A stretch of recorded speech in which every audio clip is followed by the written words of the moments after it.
जय माता दी दोस्तों, आप सभी का मेरे इस YouTube चैनल में हार्दिक स्वागत है। दोस्तों, अब नवरात्रि धीरे धीरे समाप्ति की ओर बढ़ रही है और आज चैत्र मास के शुक्ल पक्ष की अष्टमी तिथि है। और आज के दिन माँ दुर्गा के 9 स्वरूपों में से 8वां स्वरूप माँ दुर्गा की पूजा उपासना की जाएगी।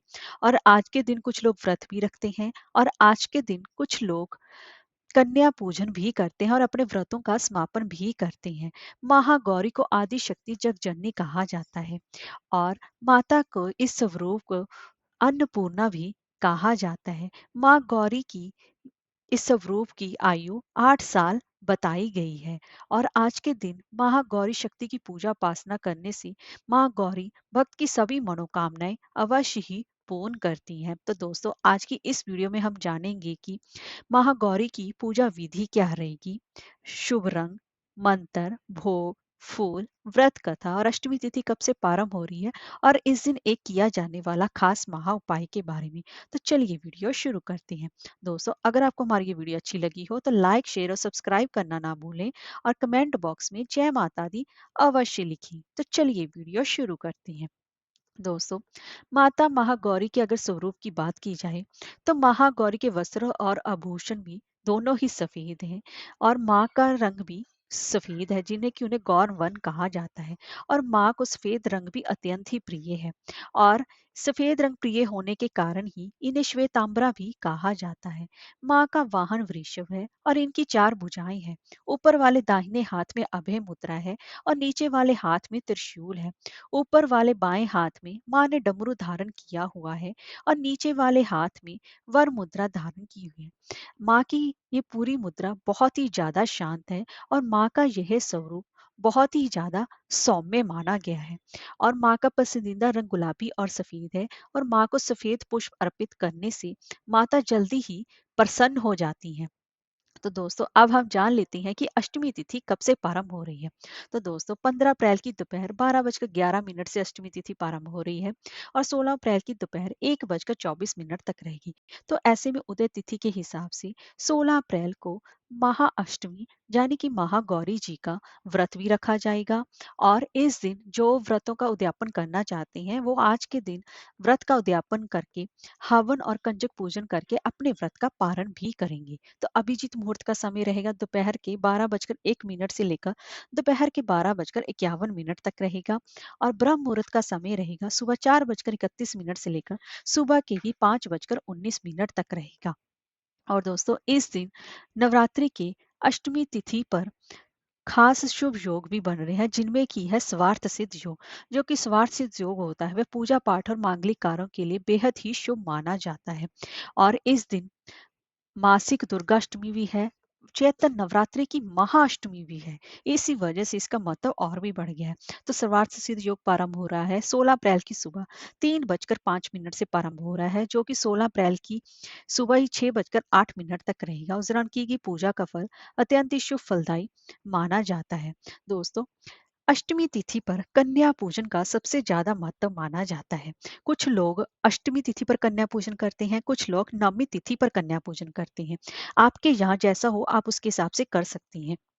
आज के दिन कुल देवी की पूजा उपासना करना भी बेहद शुभ फलदायी माना जाता है। अगर आप अष्टमी तिथि पर कन्या पूजन कर रहे हैं तो उसका मुहूर्त ये रहेगा सुबह 9:08 से लेकर दोपहर के 1:58 तक रहेगा और दोपहर का मुहूर्त रहेगा 12:01 से लेकर 12:51 तक रहेगा। ये सभी मुहूर्त श्रेष्ठ है। आप किसी भी समय माँ दुर्गा के स्वरूप की पूजा उपासना करके आप कन्या पूजन करके अपने व्रत का पारण कर सकते हैं। तो दोस्तों, अब जान लेते हैं कि 8वें नवरात्रि की पूजा विधि क्या रहेगी। दोस्तों, अष्टमी तिथि के दिन सुबह आपको ब्रह्म मुहूर्त में जल्दी उठना चाहिए। फिर आपको गंगा जल मिले युक्त पानी से स्नान करना चाहिए। उसके बाद आप स्वच्छ वस्त्र धारण करें, लेकिन एक बात का विशेष रूप से ध्यान रखें, काले और नीले वस्त्रों का आज के दिन त्याग करें। अब सबसे पहले जहां पर भी आप माता गौरी की पूजा उपासना करना चाहते हैं वहां पर गंगा जल से शुद्ध कर लें। अगर वहीं पर आप पहले देवियों की पूजा उपासना करना चाहते हैं तो सिर्फ गंगा जल से शुद्ध कर लें। और उसके बाद लकड़ी के पाटे पर लाल या पीले रंग का वस्त्र बिछाकर महागौरी की प्रतिमा या मूर्ति को स्थापित करें। अगर आपके पास महागौरी की प्रतिमा या मूर्ति नहीं है तो आप माँ दुर्गा के स्वरूप को ही महागौरी का स्वरूप मानकर उनकी पूजा उपासना करें। तो उनके लिए सबसे पहले गणेश जी का पूजन ध्यान करें, फिर महागौरी का और फिर अन्य सभी देवी देवताओं का पूजन उपासना करें। और फिर पूजा स्थल में ही आपको एक देसी घी का दिया अवश्य जलाना चाहिए और उसके बाद धूप भी जलाना चाहिए। उनके प्रिय सफेद फूल, अक्षत, पान, सुपारी, फल और खीर का नैवेद्य भी माता को भोग में अर्पित करना चाहिए। आज के दिन नवरात्रि के 8वें दिन माता रानी को नारियल का भोग लगाना अत्यंत ही शुभ फलदायी माना जाता है। आज के दिन माता को नारियल भोग के रूप में और बलि के रूप में भी चढ़ता है। आज के दिन नारियल का ही सबसे ज्यादा खास महत्व माना जाता है। तो नारियल का भोग लगाना बेहद ही शुभ माना जाता है। लेकिन एक बात का विशेष रूप से ध्यान रखें, अष्टमी तिथि पर नारियल का सिर्फ भोग चढ़ाया जाता है। अष्टमी तिथि पर नारियल का सेवन नहीं किया जाता।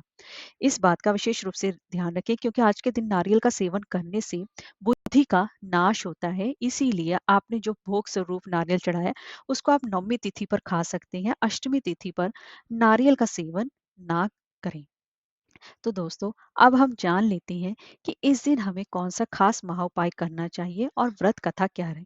दोस्तों, अगर आपके धन प्राप्ति में रुकावटें आ रही हैं, आर्थिक परेशानियां आप पर दिन ब दिन बढ़ती ही जा रही हैं, तो इस दुर्गा अष्टमी पर, इस महाअष्टमी के दिन आपको माँ दुर्गा के सामने लौंग और कपूर का ये उपाय करना है। आपको इस दिन माँ दुर्गा को लौंग और कपूर अर्पित करना है। लौंग, इस बात का ध्यान रखें कि लौंग के ऊपर फूल बना होना चाहिए, लौंग टूटा-फूटा नहीं होना चाहिए। तो आप माता को 1 जोड़ी लौंग यानी कि 2 लौंग और 2 कपूर की टिक्की उनको अर्पित करें। अब उसके बाद आपको देवी की पूजा उपासना कर लेनी चाहिए।